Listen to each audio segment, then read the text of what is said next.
네, 시청자 여러분 안녕하십니까? 6월 21일 일요일 뉴스A 라이브 시작하겠습니다. 먼저 뉴스A 라이브 팀이 선정한 주요 뉴스 정리해드립니다. 오늘의 라이브 픽입니다. 대전과 충남 등 비수도권 지역에 코로나19 확진자가 늘고 있습니다. 해외 유입 확진자도 다시 증가세를 보이고 있습니다. 방역 당국은 코로나로부터 안전한 곳은 없다며 위기 상황이라고 경고했습니다. 북한이 오늘 아침 남북 합의는 이미 휴지장이 됐다며 대남 전단 살포를 강행하겠다고 밝혔습니다. 앞서 북한 매체들은 문재인 대통령 얼굴이 들어간 전단 더미 위에 담배꽁초를 뿌린 사진 등을 공개했습니다. 정부 전세대출 규제가 투기 수요 견제를 넘어 무주택자의 내 집 마련도 막고 있다는 지적이 나옵니다. 정부의 고강도 부동산 대책에 시장은 얼어붙고 있습니다.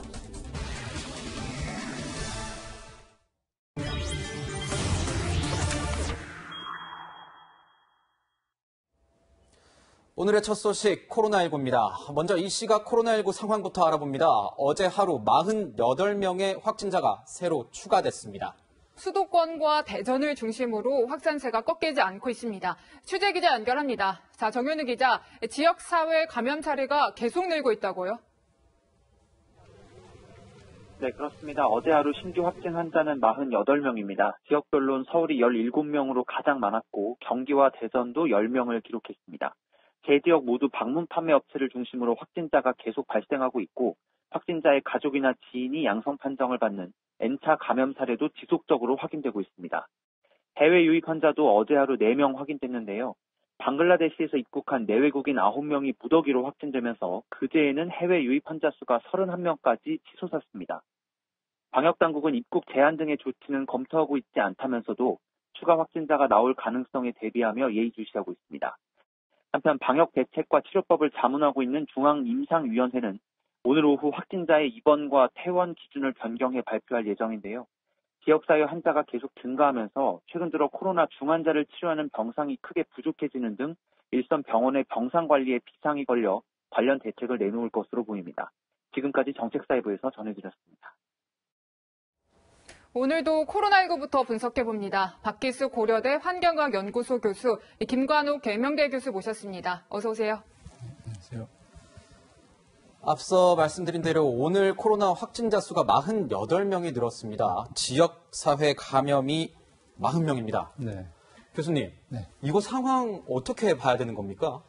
우선 조마조마한 상황이라고 얘기를 우리가 많이 하는데 지금 이 숫자가 30명, 40명이 세계적으로 보면 큰 숫자는 아니에요. 아닌데 우리나라가 지금 하고 있는 여러 가지 그 고강도 대책들이 굉장히 강도 높게 진행되고 있습니다. 요즘 길거리 돌아다녀 보시면 아시지만 마스크 안 끼시는 분이 없고요. 또 이렇게 손 관리도 잘 하시고 그리고 정부도 굉장히 QR코드 도입을 해서 열심히 하고 있기 때문에 그건 무슨 얘기냐면 만일 이렇게 바이러스가 전파가 안 돼도 눌러놓을 대로 눌러놓은 상황인데도 불구하고 하루에 30-40명이 늘어나고 있다거든요. 그래서 그런 측면을 뒤집어 얘기하면 이런 어떤 강도 높은 규제나 대책들이 조금만 느슨해지면 숫자가 한꺼번에 확 튈 수 있다. 왜냐하면 이 바이러스가 지금 성격이 너무나 빨리 전파가 되고 있는 게 전 세계적으로 확인이 되고 있기 때문에 그런 측면에서는 숫자가 작지만 언제든지 우리가 옛날에 했던 수백 명대 하루에 많게는 909명까지 나왔습니다. 그런 쪽으로 튈 수가 있기 때문에 숫자에 연연하지 말고 열심히 우리가 동참하는 게 가장 지금 현재로서는 중요한 대책이 되겠습니다. 네, 꾸준히 확진자가 나오고 있는데요. 방역당국이 추적하지 못하는 곳에서도 계속해서 이제 확진자가 나오고 있습니다. 걱정하는 방역당국 목소리부터 들어보겠습니다.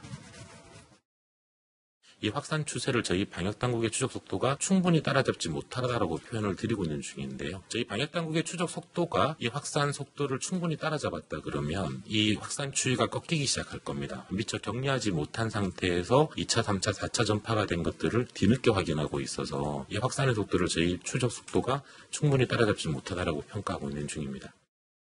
네, 동시다발적으로 이제 소규모 집단 감염이 계속 발생하고 있습니다. 정부가 일일이 다 단속할 수도 없고 고민이 많은 것 같아요. 네. 그러니까 지금 정책반장이 얘기했던 게 굉장히 고민이 많이 담겨 있는 게 우리나라에서 지금 역학조사의 속도는 세계적으로 굉장히 빠른 상황입니다. 네.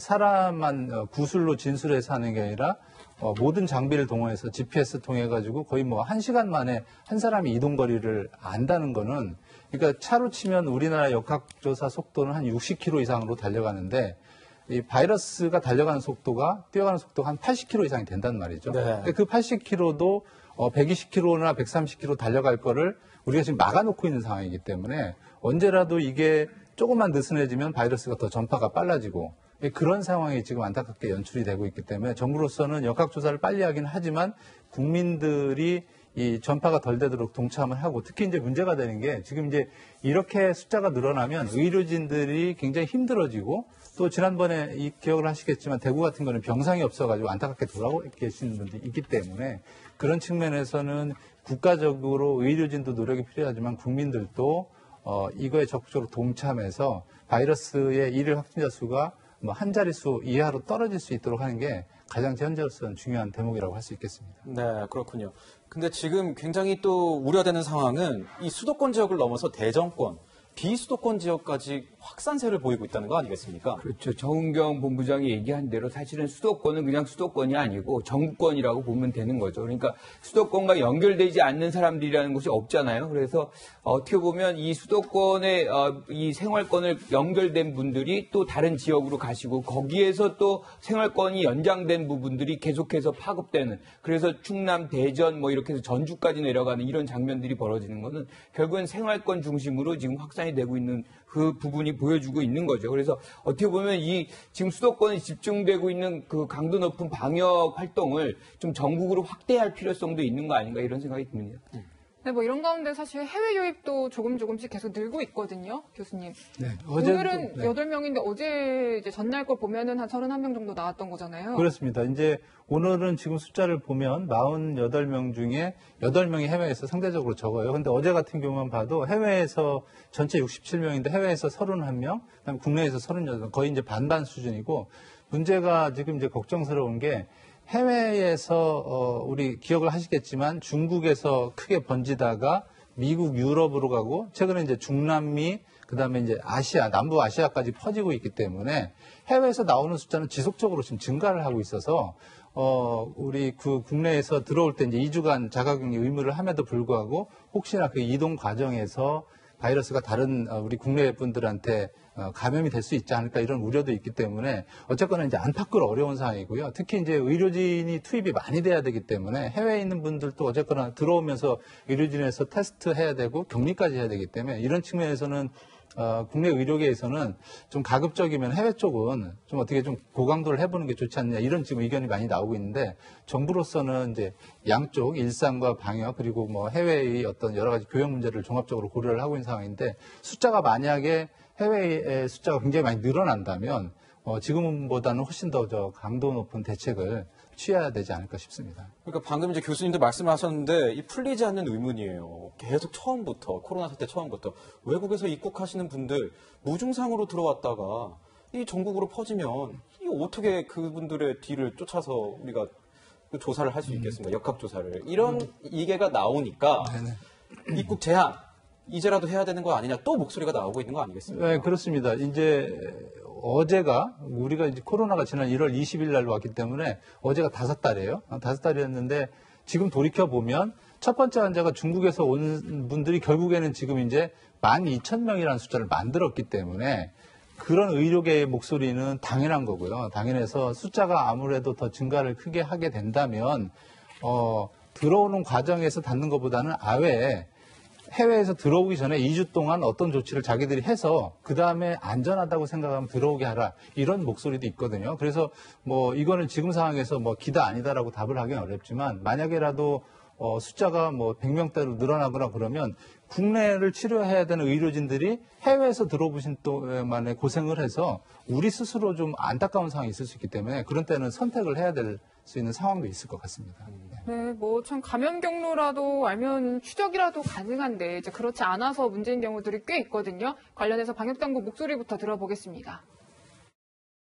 최근 수도권뿐만이 아니라 대전 충남 지역 그리고 전주에서도 환자가 발생하여 감염 위험 지역이 확대되고 있습니다. 또한 감염 경로를 알 수 없는 산발적인 환자 발생이 계속 증가되고 있습니다. 이는 무증상이나 경증으로 조용히 전파 중인 코로나19 감염자가 지역사회에 상당수 있다는 것을 의미합니다. 주말 동안 외출이나 모임을 자제해 주시기를 당부드립니다. 불가피하게 모임이나 외출을 하실 경우에도 얼마나 감염 위험이 큰지를 체크해 주시길 바랍니다. 네, 외출 자제 당부해주는 목소리도 들었는데요. 저 교수님. 네. 이렇게 계속 당부를 하지만 정말 알 수 없는 깜깜이 감염자가 한 10%, 그러니까 10명 중에 1명꼴이라고 하더라고요. 그렇죠. 지금 말씀하신 대로 한 5개월이 되다 보니까 국민들도 사실 굉장히 많이 지쳤죠. 이렇게 이제 자기가 스스로 방역하고 이렇게 활동을 자제하고 이런 것들이. 그러니까 이제 점점 퍼지는 것인데, 제일 중요한 건 이렇게 경로를 모른다는 거잖아요. 그러니까 해외에서 유입된다 그러면 그것이 파악되고 그걸 추적이 가능한데 실질적으로 어디에서 감염이 됐는지를 모르면 조사를 어디까지 해야 되는 건지도 모르는 것이고 특히나 거기에서 이제 무증상 감염자들이 활보를 하게 되면 사실상 어디를 추적을 해가지고 이것을 차단해야 되는지를 방역 당국이 알 수가 없기 때문에 지금 이 상황이 가장 우려스러운 거 아닌가. 그래서 이런 측면에서 본다면 우리가 좀 항체 조사라든가 지금 서울시에서는 전체 시민들이 원한다면 언제든지 이제 검사할 수 있다 그러잖아요. 그것들을 전국으로 좀 확산시킨다거나 좀 약간의 특단의 대책들을 좀 강화하는 것이 좀 필요한 상황 아닌가 이렇게 생각합니다. 네. 오늘 저희가 모신 또 박혜수 교수님께서 이 방역 체계 최고 전문가 분 중에 한 분이신데 그런 의미에서 여쭤보겠습니다. 이 종식을 선언하는 다른 나라들이 많단 말이에요. 네. 근데 우리나라 같은 경우는 처음에 굉장히 잘하고 있다, 방역 선진국이다 얘기 나오다가 지금은 갑자기 또 확산세를 우려하는 이런 모습이 나오는 게 전 너무나 안타깝거든요. 그래서 이제 이게 선택의 문제 같은데요. 말 그대로 이제 가장 이론적으로는 모든 국민하고 국가가 우리나라 같은 경우는 2주 동안 아무도 안 움직이시면 제로로 나옵니다. 근데 실제로는 이제 그렇게 할 수 없기 때문에 나라마다 선택이 다른 것이고요. 이제 지금 그 앵커님 말씀하신 것처럼 종식 선언하는 나라가 예를 들면 이제 뉴질랜드 같은 경우는 있었는데 좀 거기도 안타깝게도 현재 지금 환자가 다시 나오고 있어요. 왜냐하면 이 바이러스가 메르스 같은 경우에는 2015년 5월 20일 날 걸려서 이 바이러스는 이제 치명률은 20%로 높지만 전파 속도가 굉장히 낮기 때문에 중간에 이제 추가적으로 바이러스가 안 생겨서 12월 23일 날 2015년에 종식을 선언했는데 이 바이러스는 사실상 우리 이제 인플루엔자, 독감, 홍역을 종식을 선언하지 못하거든요. 왜냐하면 네. 바이러스가 너무 빨라요. 그리고 또 번지고 우리나라를 눌러놓으면 아프리카에 바이러스가 있다가 다시 들어오는. 그래서 종식이라는 선언에 대해서도 WHO에서는 그게 이제 적절하지 않다고는 이미 하고 있고요. 다만 이제 그런 마음가짐을 갖고 숫자를 0으로 눌러놓는다는 거는 나중에 올 가을이나 겨울에 바이러스가 이제 인플루엔자처럼 독감처럼 올라올 수 있는 그런 상황에서 조금 더 강력한 대책을 할 수 있다는 측면에서 의미가 있지 종식에다가 모든 방점을 짓고 하기에는 너무나 많은 만약에 종식을 시킬 수 있습니다. 그런데 경제가 안 돌아가는 상황이기 때문에 그 점에서는 좀 더 고민이 필요한 대목이라고 볼 수 있겠습니다. 네, 사실 코로나19로 사망하시는 분들 중에는 만성 질환자분들이 꽤 많이 있잖아요. 네, 이번에 이제 그 어떤 연결고리를 발견했다고 하던데요. 이제 좀 어려운 용어라서 이 코로나 바이러스가 이제 크라운이라고 그래서 이 둥그런에다가 이렇게 이제 이 스파이크가 있어요. 네. 스파이크가 있어서 이 바이러스가 이렇게 들어오게 되면 사람 몸의 세포에 리셉터라는 게 있어서 이렇게 열쇠고리처럼 이렇게 맞다가 서로 이렇게 딸깍 맞아야 돼요. 근데 원래 코로나 바이러스는 딸깍 맞지가 않는데 이 바이러스가 변이를 하면서 이런 뮤테이션이 좀 많이 나오지 않습니까? 그래서 들어가서 이 세포를 들고 여기서 이제 복제를 한단 말이죠. 그 복제를 하는데 당뇨병 환자나 그다음에 일반 이제 만성 질환, 특히 담배 피신 분들은 이 리셉터 ACE2라는 좀 어려운 말이죠. 이게 증가를 한다고 합니다. 증가를 하다 보니까 더 빨리 들어와서 복제가 더 빨리 일어나는 거죠.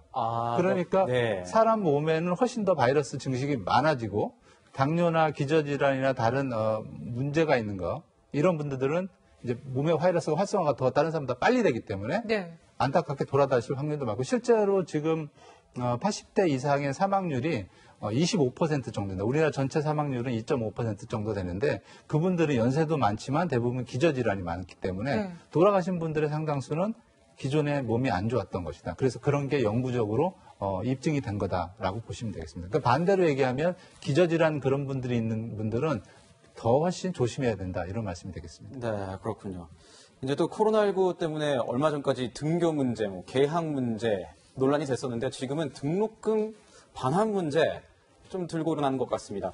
김 교수님도 이제 계속 이번 학기 학생들 다 이렇게 영상으로만 하신 것 같은데 이 등록금 반환 문제에 대해서 학생들하고 조금 얘기를 나눠보신 직접적으로 나눈 적은 없는데요. 그러니까 네. 신입생 같은 경우는 학교를 와보지도 못하고 그러니까 굉장히 답답하죠. 그리고 우리가 아무리 뭐 원격 강의로 해도 강의라 그러지만 수업의 질은 아무래도 좀 떨어질 수밖에 없어요. 그래서 그런 점에서 본다면 학생들의 어떤 불만 충분히 이해를 할 수가 있죠. 그런데 교수 입장에서 이 얘기를 하기엔 좀 쉽지 않습니다. 왜냐하면 학교의 어떤 재정적 측면도 있는 것이고, 그러니까 각 학교마다 처해 있는 상황이 굉장히 달라요. 그래서 저희 학교 같은 경우, 계명대 같은 경우는 이제 교직원이 기금을 모아가지고 학생들에게 이제 경력금 지급 같은 것도 한 부분이 있거든요. 그래서 이 상황이 학교마다 다 다르기 때문에 이걸 일률적으로 뭐 교육부가 해라, 뭐 반환을 해라, 뭐 이렇게 할 성질의 것은 아니고 학교와 이 학생회 차원에서 소통을 많이 해서 좀 지혜로운 그런 어떤 해결책을 만들어내는 것이 좀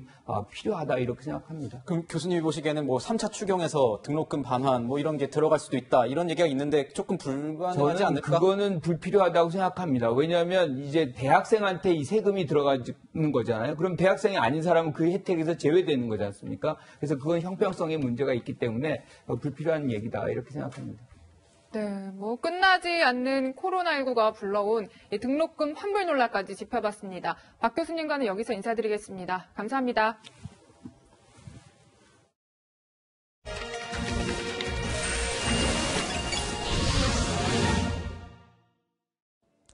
삼국지에 나오는 조조의 이야기입니다.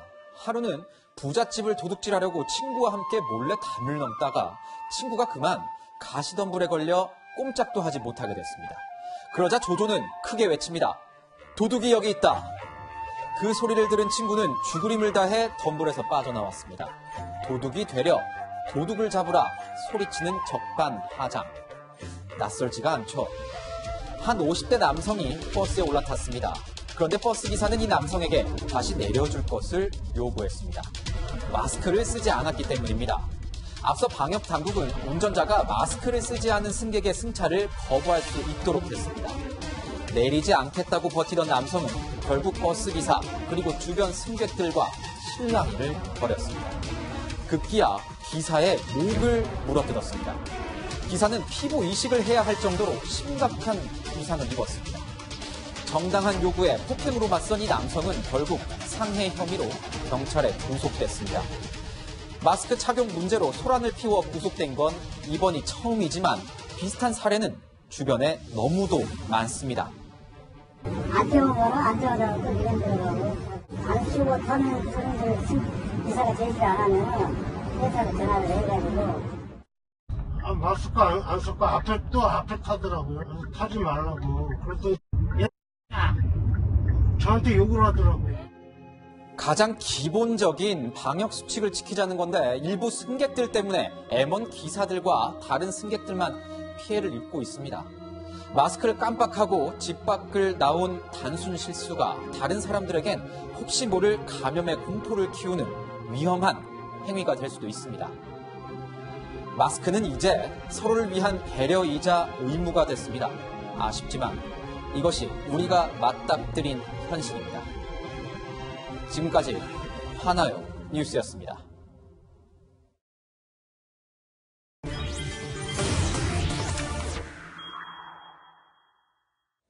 저희가 이제 살펴보는 바에 따르면 뭐 대남용이다 이렇게 얘기를 했는데 제일 궁금한 거는 이 다음의 과정은 뭐냐, 북한이 준비한 건 뭐냐 이런 좀 궁금증이 있어요. 지금 보면 앞서 그 남북 공동 연락사무소 파시킨 다음에 금강산 혹시 개성공단 이런 곳을 건드리는 것 아니냐 이런 얘기도 나오는데요. 그럴 개연성도 있죠. 지금 사실 어떻게 보면 연락사무소를 파기한 이유는 판문점 합의를 파기하는 거거든요. 그러니까 판문점 합의의 가장 중요한 것 중에 하나가 연락사무소를 통해서 설치해서 그 남북 간의 어떤 소통을 원활하게 하자 뭐 이런 부분이었는데 그것을 이제 파기했고 또 하나 중요한 이제 합의가 9.19 군사 합의였던 거잖아요. 네. 그러니까 DMZ를 부근으로 해가지고 훈련이라든가 뭐 적대 행위를 금지하는 건데 여기에서 이제 개성이라든가 금강산에다가 군을 진입시키는 이거는 이제 어떻게 보면 9.19 군사합의를 완전히 무력화시키겠다는 것이고 GOP도 우리가 철수하기로 했던 거 아니에요? 거기다 다시 이제 병력을 재배치하는 것.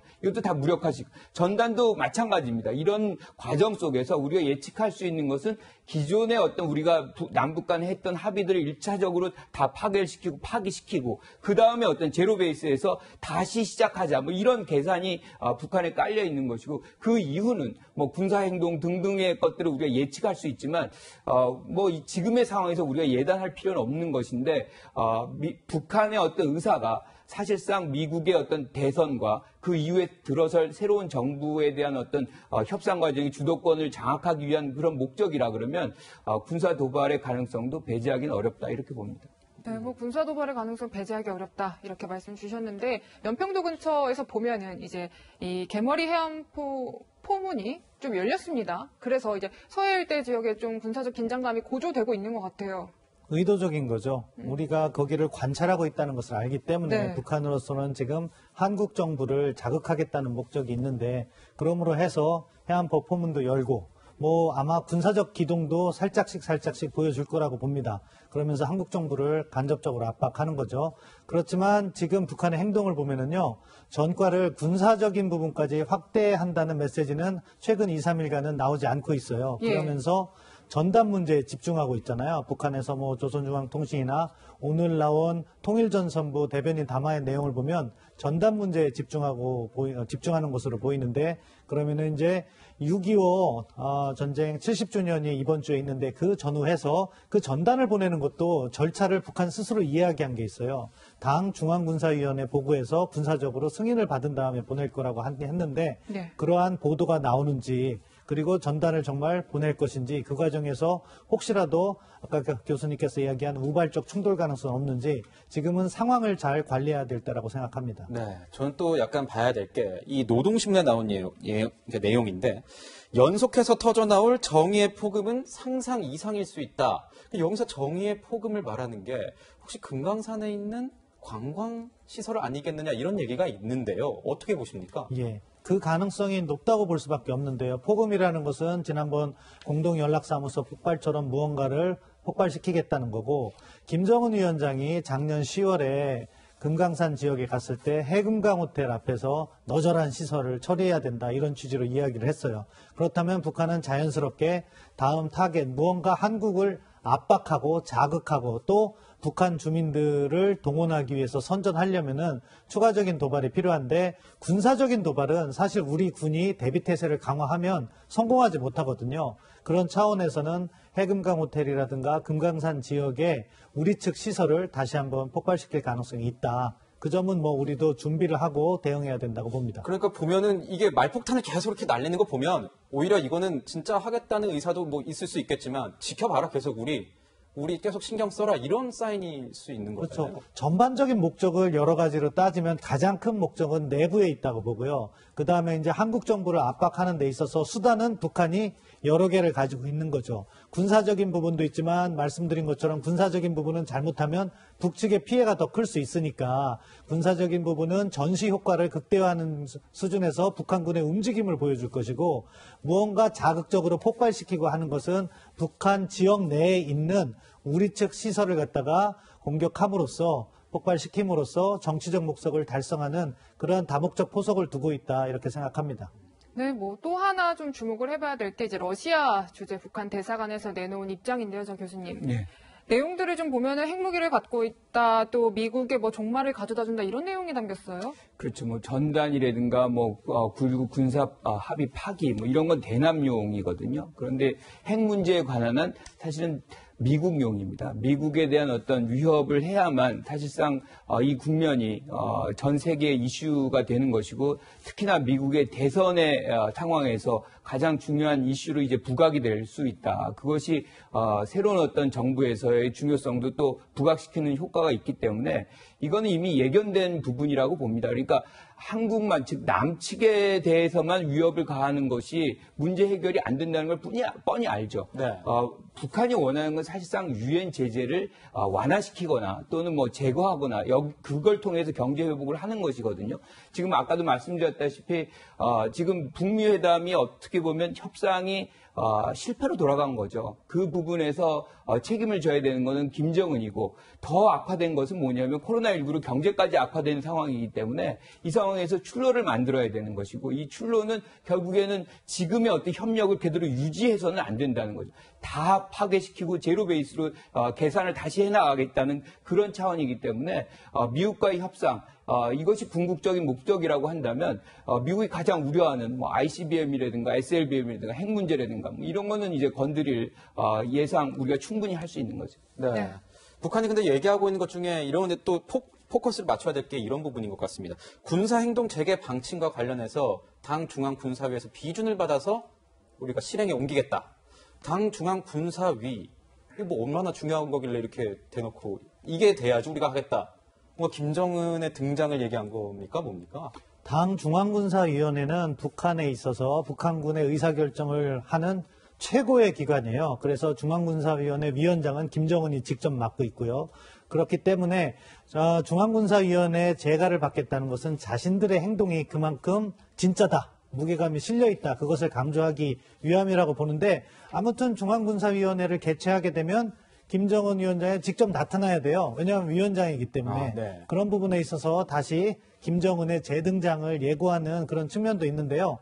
5월 1일 날 김정은이 인비료 공장 등장했고 그 다음 등장한 게 24일 날 중앙군사위원회를 개최했는데 이때는 미국을 향한 메시지를 냈어요. 그리고 다시 6월 7일 날은 정치국 회의에 등장했고 그러니까 시기적으로 6.25를 전후하면 지금 북한이 한 보름이나 20일 사이에 김정은 위원장을 주기적으로 등장시키고 있는데 이제 나타날 때가 됐어요. 따라서 이번 주가 상당히 중요한 주라고 보는데 그렇게 개최를 하면 그런 요구사항을 수용하는 메시지를 내면서 어떻게 보면 대남 도발성 메시지를 직접 낼 수도 있고 만약에 자신이 등장시키지 않고 북한이 전단 산포 정도만으로 이렇게 범위를 축소한다면은 북한의 도발은 예상보다 크지 않을 수도 있다. 그렇기 때문에 이번 주가 향후 북한의 행보를 가늠하는 매우 중요한 주가 될 것이라고 봅니다.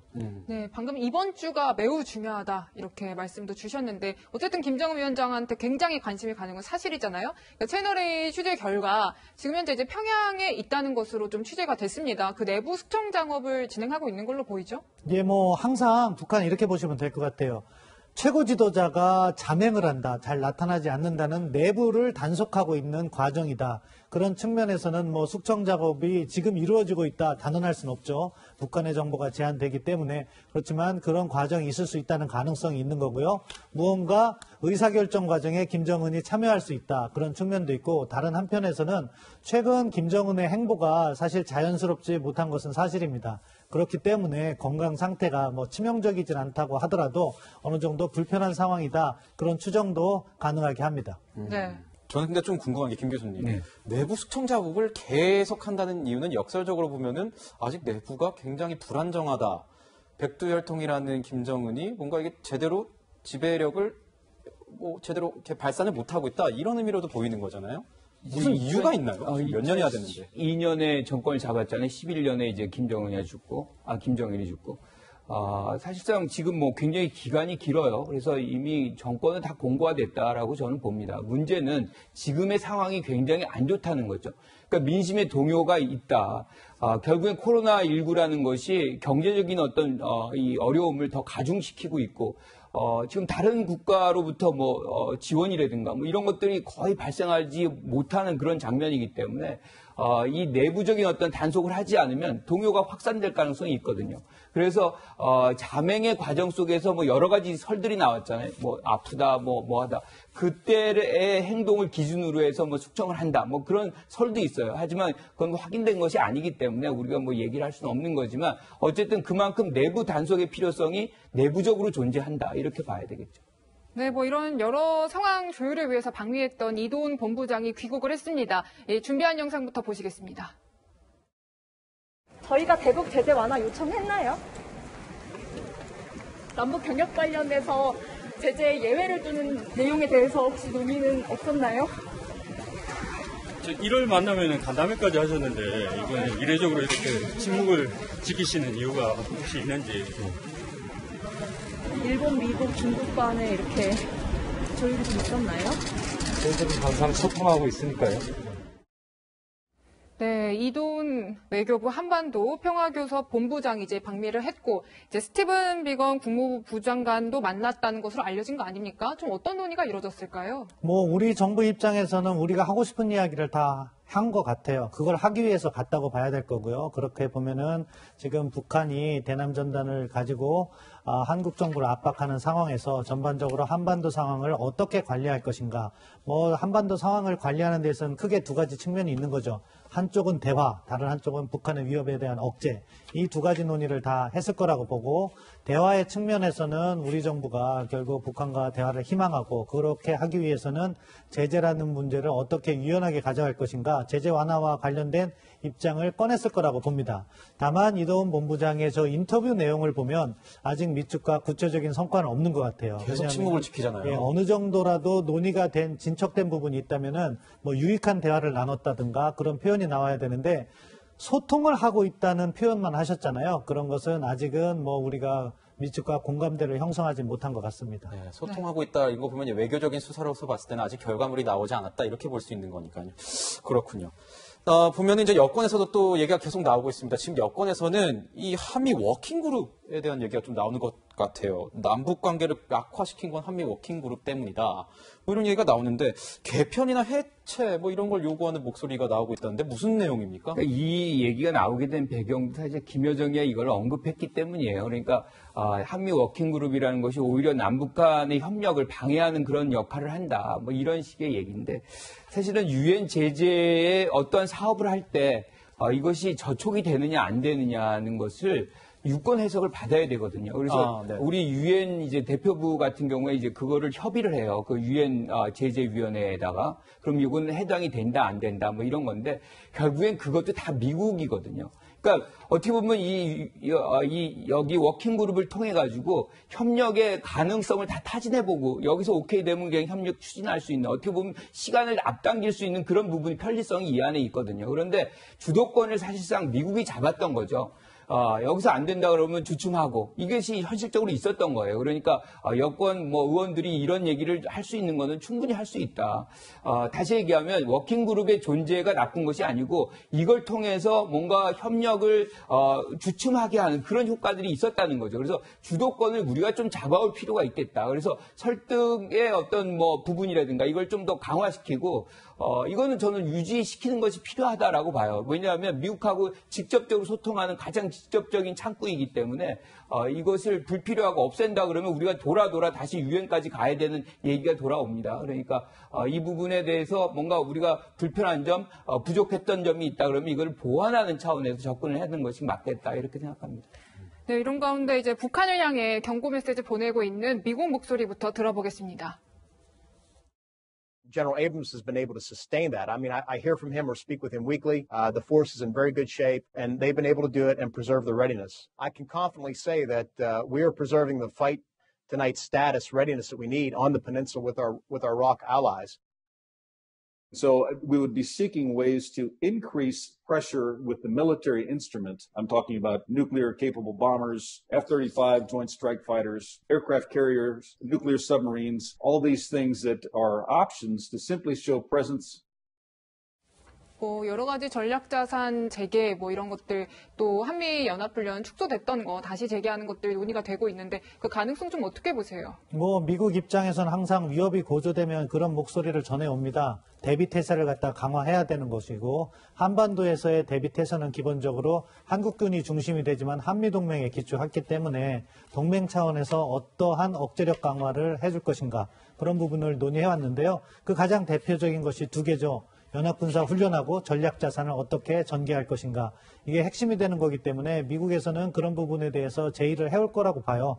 우리 정부가 그럼 남북관계까지 고려해서 이것의 규모를 어떻게 키우고 어느 정도 자산까지 어느 범위에서 우리가 받을 것인가 고민이 클 거라고 생각하는데요. 저는 개인적으로 위협이 고조될 때 연합군사 훈련은 우리 군의 대비태세만 강화하는 것이 아니라 북한에 대한 메시지도 있다고 생각합니다. 지금 우리가 연합군사 훈련을 하거나 안 하거나에 따라서 북한의 입장이 변하지 않기 때문에 이럴 때는 기존에 계획된 연합군사 훈련은 강화해서 하는 것이 바람직하다고 봅니다. 네, 김 교수님께서는 어떻게 보십니까? 지금 북한이 어떤 군사적 도발이 없는 상황에서 예정되지 않는 뭐 연합훈련을 한다는 것은 좀 상황을 더 악화시키는 그런 측면이 있어요. 그런데 미국 같은 경우는 지금 대선의 상황이기 때문에 북한이 도발하면 아주 빠르게 이에 대한 대응을 할 겁니다. 27년도에 있었던 연합훈련 같은 경우 항모 3개가 한꺼번에 들어오고 뭐 B1B 랜서라든가 뭐 전략 자산들을 다 배치를 하게 돼요. 그러면 한반도가 다시금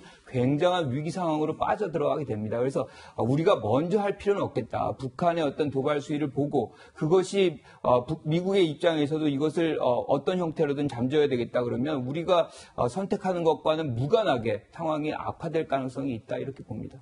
네, 우리 정부 또 통일부도 고민이 참 깊을 것 같은데요. 지금 이제 김현철 장관 사의를 표명했고 청와대에서도 수리를 했습니다. 그래서 이제 후속 인사를 어떻게 할 것인가 관심이 굉장히 많을 수밖에 없어요. 뭐 두 가지 측면을 고려할 거예요. 일단 통일부 장관의 사의는 대통령께서 해서 사임을 하셨으니까 그 후임을 누구로 할 것인가 고민이 있을 거고요. 이것이 단지 통일부에 그칠 것인가 아니면 지금 상황과 관련해서 한번 5년 단임 행정부이기 때문에 3년이 지나면은 한 번 정도 교체해 주던 것이 과거 행정부의 관행이었는데 그 폭을 과연 넓혀서 이번에 외교라 안보 라인 전체를 갖다가 한번 재조정할 것인가 네. 아니면은 임기를 같이 갈 것인가 그런 부분의 고민을 청와대가 하고 있을 거라고 봅니다. 아무튼 저는 김대중 대통령 당시에 강인덕 장관을 임명한 것을 저는 높게 평가하는데요. 완전히 입장이 다르신 분이었어요. 어떻게 보면 대북 강경파라고 부를 수 있을 정도로 원칙적인 그 대북 정책을 주장하셨던 분인데 통일부 장관에 임명해서 햇볕 정책을 추진하게 함으로써 이렇게 어떻게 보면 국민 통합의 모습도 보이고 그런 장점을 잘 활용했는데 지금 우리가 뭐 북한 문제도 있지만 안으로서는 그 이견이 워낙 첨예하게 다르다 보니까 가능하면 이렇게 국민을 통합할 수 있는 그런 인물로 잘 선정했으면 합니다. 네, 그렇군요. 뭐 인사 얘기를 좀 인사 얘기를 좀 더 하자면 이제 이 김현철 장관 원포인트여서는 안 된다. 오히려 기다리기보다는 뭐 외교안보 라인에서 뭐 정의용 국가안보실장이라던가 서훈 국가정보원장이 알아서 물러나 줌으로써 해서 문재인 대통령이 결단할 수 있게 어떤 이런 가능성과 폭을 넓혀줘야 된다. 뭐 이런 얘기도 나오는 것 같아요. 그렇죠. 외교안보 라인을 교체해야 되는 시기는 충분히 됐다라고 봅니다. 그리고 이제 카운터 파트너들이 다 바뀌었어요. 그러니까 북한도 이제 김여정 체제로 바뀐 거 아니에요. 그리고 미국 같은 경우 11월 대선이 되면 사실상 뭐 바뀌는 것은 당연한 겁니다. 그래서 그런 차원에서 본다 그러면 뭐 통일부 장관 인사할 때 모든 것을 바꾸는 그런 것보다는 조금 늦어지더라도 그것을 일단 준비를 해서 그 이후의 상황을 좀 대비하는 그런 인선들을 좀 지금부터 고심을 해야 되는 필요성은 충분히 있다 이렇게 봅니다. 네, 또 들어보니까 이게 하고 싶어도 국회 개원이 또 맞물려 있는 것 같더라고요. 청와대 입장에서. 그렇죠. 아무래도 뭐 청문회 같은 과정들을 이제 거쳐야 되기 때문에 국회 개원이 실질적으로 이루어진 이후나 그런 것들이 논의가 시작돼야 된다 이렇게 생각합니다. 네, 뭐 지금 미국에서는 볼턴 전 보좌관의 회고록이 굉장히 논란이 되고 있습니다. 지금 내용들이 조금 공개된 거를 보면은 이제 북미 회담들의 뒷이야기들이 좀 담겨 있는 것으로 보여요. 어떻게 보면 안 좋은 장면이에요. 대통령과 전직 국가안보 보좌관이 설전을 벌이고 있는데 아무튼 볼턴은 트럼프 대통령이 북한 문제를 접근함에 있어서 미국의 국익에 기초한 심각한 접근보다는 포토 오퍼튠이라고 얘기했어요. 사진 찍는 기회로 활용했다. 그러니까 트럼프 대통령의 즉흥성을 이렇게 비난하면서 트럼프 대통령의 잘못된 말들, 김정은 위원장에게 뭐 갑자기 준비된 거 없이 연합군사훈련을 축소해준다거나 제재 완화 가능성을 시사했다거나 볼턴의 입장에서는 반대했던 그런 생각들을 가지고서는 공격을 하고 있는데요. 그것이 만약에 2018년에 현실이었다면 사실일 가능성은 높은 것 같은데 아무튼 지금 한반도 상황을 다시 한번 조정하는 그런 계기로 삼아야 된다. 왜냐하면은 어떻게 보면은 기초 작업이 잘 준비된 상황에서 정상회담을 갖는 것이 외교적 관례였는데 그 당시에는 그런 준비 없이 탑다운 방식이라고 했잖아요. 최고 지도자들 간의 뭐 정상회담이나 신뢰 구축을 통해서 모든 문제를 푼다고 했는데 그러한 신뢰가 구축되지 않았음을 잘 보여주는 것이다. 따라서 지금 원점으로 돌아온 남북관계라든가 북미관계, 미북관계를 다시 한번 우리가 정비해 볼 필요는 있다고 생각합니다. 네, 볼턴 전 보좌관 회고록을 좀 보자면 2년 전 싱가포르 회담 얘기도 좀 나오는 것 같아요. 여기서 제재 해제에 대한 얘기를 꺼내므로 해가지고 뭔가 희망 사항을 너무 큰 낙관론을 펼치면서 잘못된 사인을 줬다.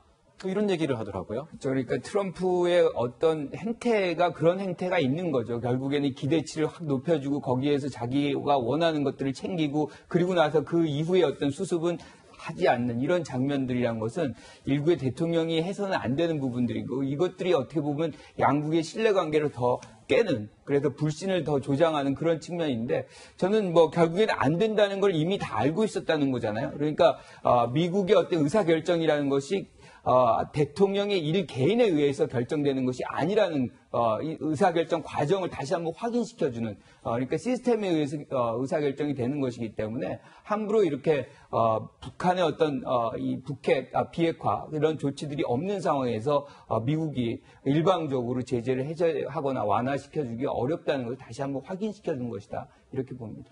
네, 사실 뭐 볼턴 전 보좌관은 대북 강경파였지 않습니까? 북한에서 이 회고록에 대해서 어떤 반응 보일지도 궁금한데요. 뭐 이제 곧 나올 거예요, 성명이. 그러면서 아주 미국을 비난하고 볼턴 전 국가안보보좌관을 대대적으로 비난하는 성명이 나올 건데 지금 흐름을 보면은 6월에는 남북 관계에 집중하고 7월부터는 다시 그 비난의 화살을 미국 측을 향할 가능성이 높거든요. 왜냐하면은 북한 나름대로 새로운 전략 무기를 보여준다 또는 뭐 전략 무력을 고도의 격동 상태로 둔다. 김정은 위원장 입에서 그런 부분이 나왔기 때문에 대미 행동이 곧 예정되어 있다 이렇게 볼 수 있고 그것의 시기가 7, 8월 또는 10월이 될 가능성이 높기 때문에 그것과 연계해서 미국을 대대적으로 비난할 거라고 생각합니다. 네, 이제 뭐 볼턴 전 보좌관 회고록도 곧 출간이 될 텐데 북한의 다음 수순은 어떤 게 될지는 지켜봐야겠습니다. 두 분 말씀은 여기까지 듣겠습니다. 감사합니다. 네, 다음은 경제 관련 소식 짚어보겠습니다.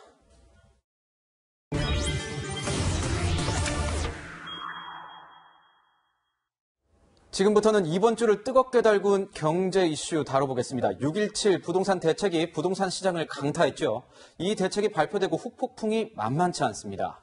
그러니까 이 미분양으로 고생해온 지역까지 규제를 받게 되면서 형평성 논란이 나오는데요. 조현선 기자가 현장 목소리를 듣고 왔습니다. 하늘에서 내려다본 인천 검단 신도시 모습입니다. 지난해 2,000가구 이상의 미분양이 쌓이며 한때 미분양 무덤으로 불렸던 이곳은 이번에 투기 과열지구로 지정됐습니다. 이곳은 인천 검단 신도시에서 경기 김포로 넘어가는 길목입니다. 이 길 하나 차이로 보시다시피 검단에는 이렇게 빈 부지가 많이 남아있는 반면에요. 바로 맞은편입니다. 김포에는 저렇게나 아파트로 가득합니다. 하지만 규제에서 피한 김포와 달리 검단은 규제에 묶이면서 주민들은 반발하고 있습니다. 공평하게 한 것 같은데 똑같이 해야죠. 그런 게 있어요. 김포는 왜 그래? 김포 인수권 좀 불건넌데 불합리하면 안 되지. 부동산엔 주민들의 문의가 빗발칩니다. 바로바로 오시니거든요. 말이 안 맞잖아. 이거 분양권이 5달이고 다 올라 있는데 여기는 그런 동네가 아닌데 왜 규제를 하냐고.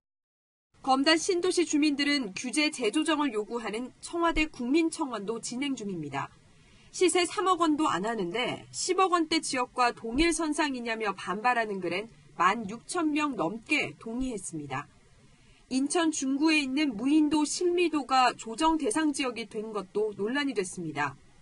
SNS에는 영화 실미도 포스터에 우리가 왜 규제 지역입니까? 라는 말풍선을 달아놓은 합성 사진이 돌아다녔습니다. 계속된 논란에 국토부는 거주지가 아닌 섬 지역은 당연히 규제 지역에 포함되지 않는다고 해명했습니다. 채널A 뉴스 조현선입니다. 21번째 발표된 이 문재인 정부의 부동산 대책, 이인철 참 좋은 경제연구소 소장과 하나하나 짚어보겠습니다. 어서 오세요. 안녕하십니까. 이번에 보면은 6.17 대책의 경우에 딱 포인트는 이거 아니겠습니까? 갭 투자 맞겠다. 갭 투자 이렇게나 많습니까? 그렇습니다. 지난 1년간 2배 늘었어요. 근데 생각을 해보면 서울 지역의 아파트 평균 매매 가격이 얼마일까요? 9억 원입니다. 네. 전세는 얼마일까요? 5억 원입니다. 이거 자력으로 마련할 수 있는 분이 있을까요? 대출받지 않고는 쉽지 않습니다. 네. 그렇죠. 자, 그래서 사실은 이 갭 투자라는 걸 전세 보증금을 끼고 아파트 매입한 것을 정부는 갭 투자다. 이번에는 실수요만. 투자는 좋은데 실제로 6개월 이내 들어가는 실거주자만 실수요자를 인정을 하고 있다는 겁니다. 네. 그동안은 사실 아파트 가격이 너무 뛰었기 때문에 직장인 입장에서는 전세 끼고 사더라도 그 차익을 마련할 동안 입주가 좀 불가능했습니다. 목돈을 모아서 이제 자기가 입주하는 게 이게 당연한 수순이었는데 지금은 입주까지도 이제 규제를 하다 보니까 실수요자들까지도 이제 볼멘 목소리가 나오고 있는 겁니다. 네. 이번에 또 하나 특징이 이제 규제 지역을 굉장히 늘렸다라는 건데 수도권뿐만이 아니라 비수도권 또 대전까지도 갔더라고요. 왜 그런 맞습니다. 건가요? 일단 가장 휘발성이 큰 게 서울 지역 아파트 가격이에요.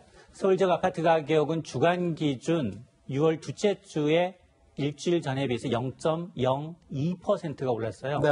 6월 첫째 주에 보합에서 2주 만에, 일주일 만에 다시 0.02%. 이 소수점 이하 두 자릿수가 별 대수냐라고 하겠지만, 이 부동산 매매와 전세는 억 단위로 움직입니다. 이게 한쪽 방향으로 쏠리게 되면 굉장히 커질 수 있습니다. 그런데 문제는 뭐냐? 서울만 그런 게 아니라 경기, 인천, 수도권, 지금은 대전, 청주까지도 들썩이고 있다는 겁니다. 네. 대전의 경우에는 1년 전과 상승률을 비교해봤더니 11%가 넘게 뛰었습니다. 11% 넘게 그렇습니다. 자, 그러다 보니까 정부는 이거 안 되겠다 싶어서 규제를 내놓고 있는데 정작 문제는 앞서 리포트에서 확인하신 것처럼 아니 실미도라는 무인도까지 들어갔어요. 여기 인천의 중구입니다. 인천의 중구가 이번에 규제 지역에 포함이 됐는데 여기는 주택이 없어요. 거래가 되지 않는 지역입니다. 그러다 보니까 일부 부동산 커뮤니티에서는 정부가 색칠 공부하다가 옆으로 좀 삐져나왔다. 네. 라는 비아냥거리는 얘기까지 나오고 있는 겁니다. 네. 아니, 저는 좀 궁금한 게 중저가 아파트 가격이 오르자 대상 기준을 내려도 너무 많이 내린 것 아니냐 이런 얘기 주변에서 많이들 얘기하더라고요. 맞습니다. 사실은 그동안은 9억 원이었어요. 가이드라인이 9억 원이었는데 16 대책까지만 하더라도 그런데 갑자기 이번에는 3억 원을 초과하는 주택을 이 규제 지역이라고 하면 이 규제 지역이라고 규제는 3단계입니다. 가장 낮은 규제가 조정 대상 지역, 네. 그 위에가 투기 과열지구, 그 위에가 투기 지역이에요. 근데 서울은 전부 다 두 번째 규제 다 적용이 됩니다. 전역이 다 투기 과열지구예요. 그래서 요번에 조정 대상 지역이 무려 25곳이 추가가 돼서 69곳으로 그리고 투기 과열 지구는 17곳이 추가가 돼서 48곳으로 지금 확대가 된 겁니다. 이러다 보니까 그러면 도대체 3억 원이라는 기준이 어디서 나온 거냐라고 물어봤어요. 정부한테. 네, 네. 근데 정부가 하는 얘기가 전국의 주택 평균 가격은 3억 원이다. 근데 소비자들이 전국에 뭘 사는 게 아니라 수도권에 거의 40%가 몰려 있잖아요. 예. 그러니까 수도권과 좀 괴리가 있음에도 불구하고 규제는 전국 평균 잣대를 들이댄 겁니다. 네, 뭐 정부에서 이제 대책을 내면서 나온 목소리가요. 서민 그리고 실수요자의 부담을 줄여주기 위해서라고 했거든요. 관련 목소리부터 듣고 분석 이어가겠습니다. 투기로 인한 가격 상승의 부작용은 고스란히 서민 실수요자의 부담으로 연결됩니다. 정부는 앞으로도 서민들의 내 집 마련 기회를 확대하고 주택시장의 안정적인 관리를 위해 최선을 다하겠습니다. 아울러 필요하다면 언제든지 강력하고 즉각적인 조치를 일관되게 이어나가겠다는 것을 약속드립니다. 네, 실수요자들을 위해서라고 하지만요. 사실 너무 대출을 옥죄다 보니까 현금 부자들만 좋은 거 아니냐 이런 얘기들 나오거든요. 맞습니다. 강남 지역의 갭 투자 비용, 그러니까 전세 보증금을 승계한 비중이 5월 말 기준 72%예요. 네. 10억 원짜리 아파트를 나는 2억 8천만 원 현금 갖고 있습니다. 현금 주고 사면 괜찮아요. 근데 나는 2억 8천만 원 현금이 없기 때문에 대출받아 삽니다. 무주택자인데 이거는 투기로 안 된다는 겁니다. 그러다 보니까 이거는 현금 부자들한테는 전혀 해당 사항이 없고 그리고 앞서서 김현미 장관이 시중에 저금리와 맞물려서 막대한 유동성이 부동산 시장 교란 요인이다라고 분명히 얘기를 했거든요. 근데 이번 대책에 1,100조 원에 달하는 유동성 유인책은 없다는 겁니다. 이번 대책이 빠진 게 세 가지예요. 이 1,100조 원에 달하는 유동성 대책이 없는 것뿐만이 아니라 지금 서울 집값은 2주 만에 지금 상승세지만 전세 가격은 지난해 7월 이후 지금 10개월째 신압으로 오르고 있어요. 단계적으로 오르고 있습니다. 네. 1년 만에 전세값이 평균 2,400만 원 올랐어요. 1년이니까 전세는 보통 2년 단위로 계약을 하게 되면 2년에 재계약하시는 분은 5천만 원 가까이 올려줘야 된다는 얘기거든요. 네. 그러니까 전세값이 불안한데 전세값 대책이 없는 거예요. 거기다 또 하나가 뭐냐. 공공임대주택이 굉장히 필요하거든요. 집값이 너무 뛰기 때문에 공공임대주택의 경우는 굉장히 수요가 많습니다. 그럼에도 불구하고 중장기적인 플랜 없이 그냥 너무 조급하게, 급하게 급조해서 내용을 내놓다 보니까 지금 풍선 효과가 반나절 만에 나타나요. 규제를 피한 파주, 김포 이들 지역은 반나절 만에 호가가 5천만 원, 7천만 원 뛴다는 겁니다. 파주 지역은 장기적으로 굉장히 미분양이 무덤이에요. 아직도 미분양 주택이 많아서 그동안은 거들떠보지도 않았던 곳인데 갑자기 이 대책이 발표되니까 이제 매도를 내놨던 사람들이 매물을 걷어들이고 있어요. 그리고 호가는 올라가고 있는 겁니다. 그러다 보니까 정부가 실수요자들도 좀 피해가 있고 일부 지역은 좀 과도하게 규제를 했고 일부 지역은 또 규제를 피해갔고 이런 것들을 해서 보완책을 또 마련하겠다는 겁니다. 그러니까 정책이라는 건 굉장히 지속성 있게 좀 꼼꼼하게 좀 돼 있어야 되는데 너무 급조해서 발표하다 보니까 오히려 부작용이 나타나는 겁니다. 네, 지금 보면은 그 3040 세대 무주택자들에 대한 이 굉장한 이거 어떻게 이게 집을 사냐, 이 상황에서 어떻게 해야 되냐 물어보는 사람 많아요. 뭐 상담은 하는 건 아니지만 주변의 3040 세대들 앞으로 어떻게 좀 움직일 것 같으세요? 집 없으시죠? 네.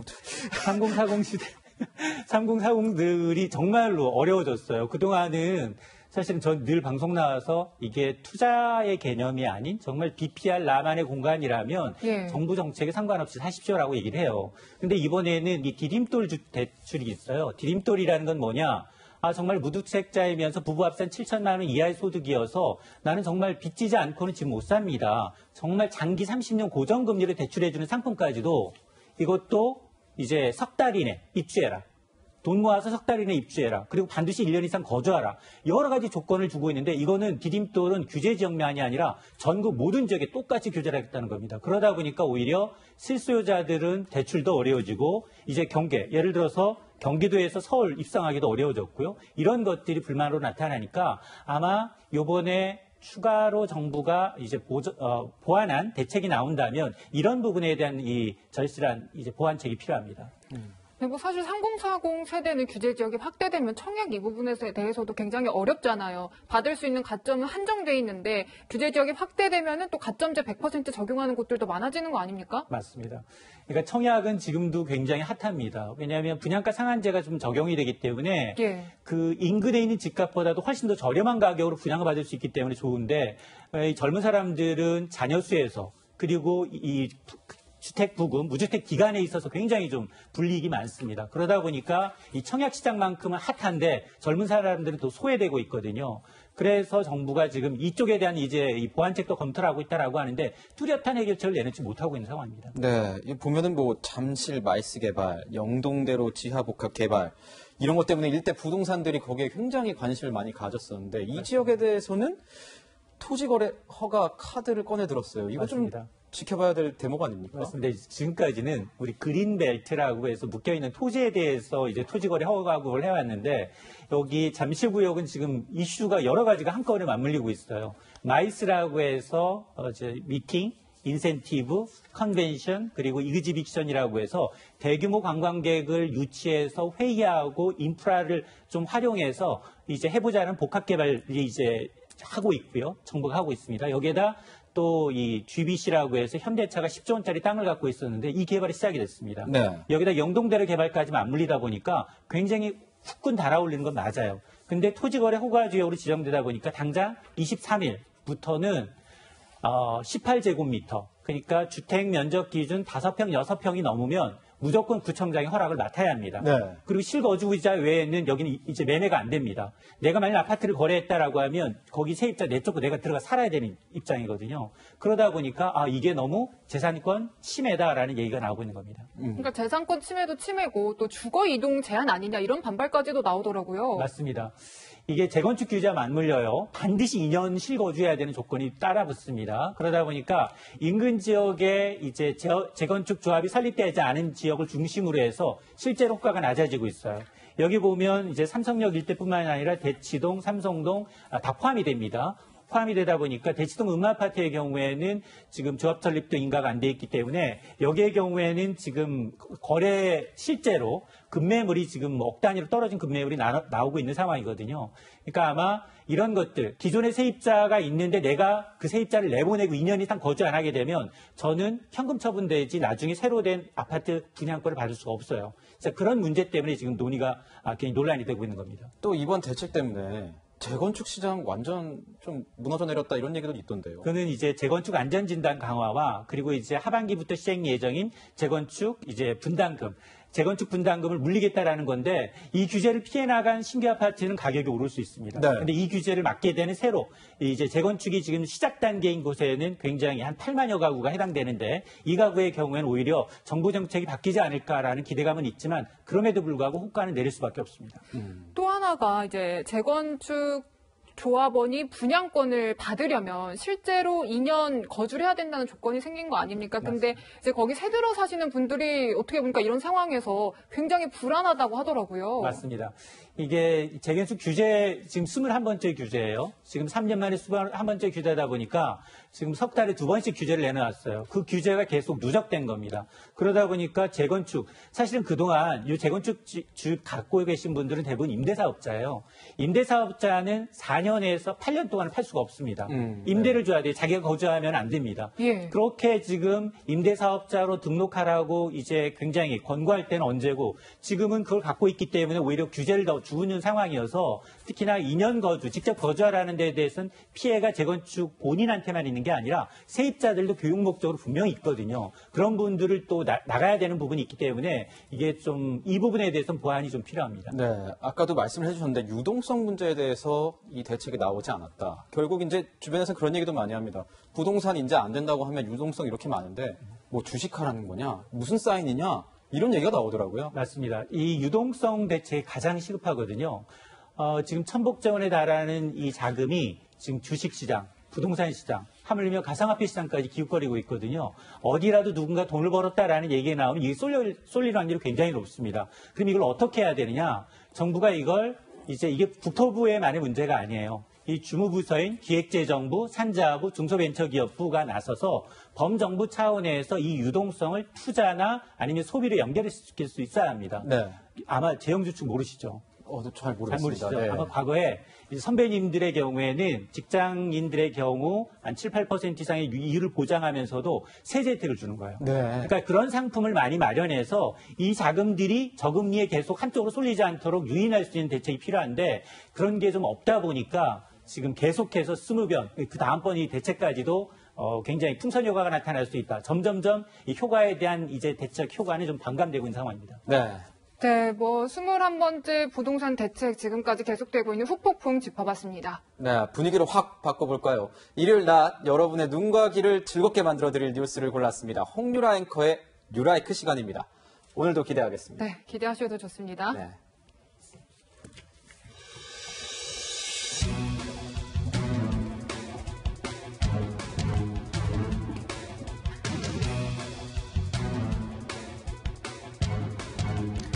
먼저 주말 우주쇼 소식 준비했습니다. 놓치면 10년 기다려야 하는 부분일식입니다. 달이 해의 일부를 가리듯 신기한 천문 현상이 바로 부분일식이죠. 서울을 기준으로 오늘 오후 3시 53분쯤 시작됩니다. 종료 시간은 오후 6시 4분. 맨눈으로 보면 실명 위험이 있어서요. 태양 필터나 여러 겹 짙은 색 셀로판지를 이용해 반드시 눈을 보호해야 합니다. 아니면 국립과천과학관과 한국천문연구원 SNS에서 진행되는 온라인 생중계를 봐도 좋겠는데요. 오늘 부분일식, 이 기회를 놓치면 10년 뒤인 2030년에나 다시 볼 수 있습니다. 다음 소식은 6m 의사 동상입니다. 목에 청진기를 두르고 가운과 마스크 그리고 장갑을 낀 의사 선생님 모습, 높이 6m인 동상입니다. 라트비아 수도 리가 이 자연사 박물관 앞에 세워졌는데요. 라트비아의 한 예술가가 코로나19에 맞서 싸우는 의료진에 감사하는 마음으로 3달에 걸쳐 만든 겁니다. 저희도 이 무더위에 고군분투하는 의료진 헌신을 다시 한번 기억해야겠습니다. 마지막 소식, 70대 큰고니 부부 24년 만에 번식입니다. 울망졸망 작고 귀여운 아기 큰고니 보이시죠? 아름다운 오리가 되라는 뜻에서 미호라는 이름을 가졌는데요. 천연 기념물이자 멸종 위기종인 큰고니 부부, 사람으로 따지면 70대 가까운 나이에 늦가기 번식에 성공한 겁니다. 큰고니 부부는 지난 1996년 남양주에서 크게 다친 채 구조됐는데요. 동물원의 보살핌 덕분에 드디어 새 식구를 맞이했네요. 지금까지 뉴라이크였습니다. 저희는 60초 후에 다시 돌아옵니다.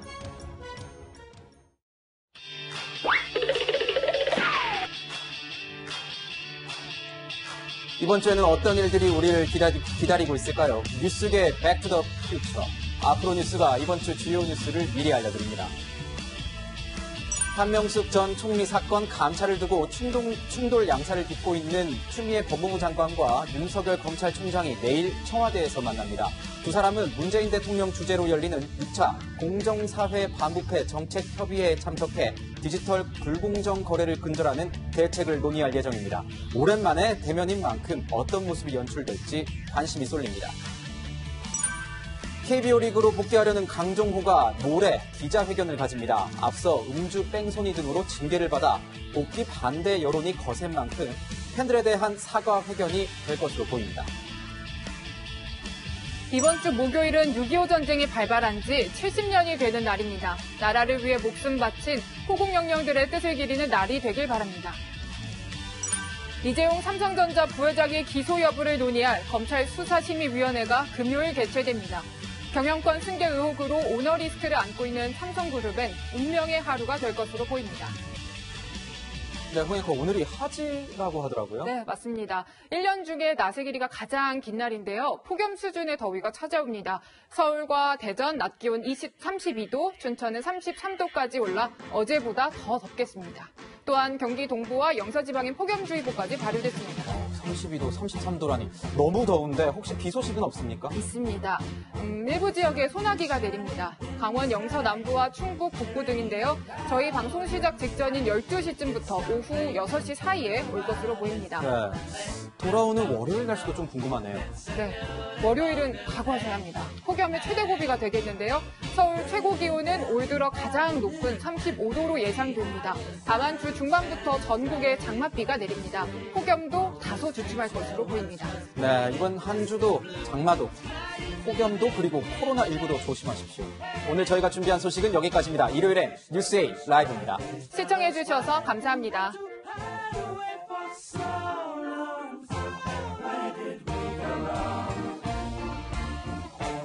Blue sky, please tell us why.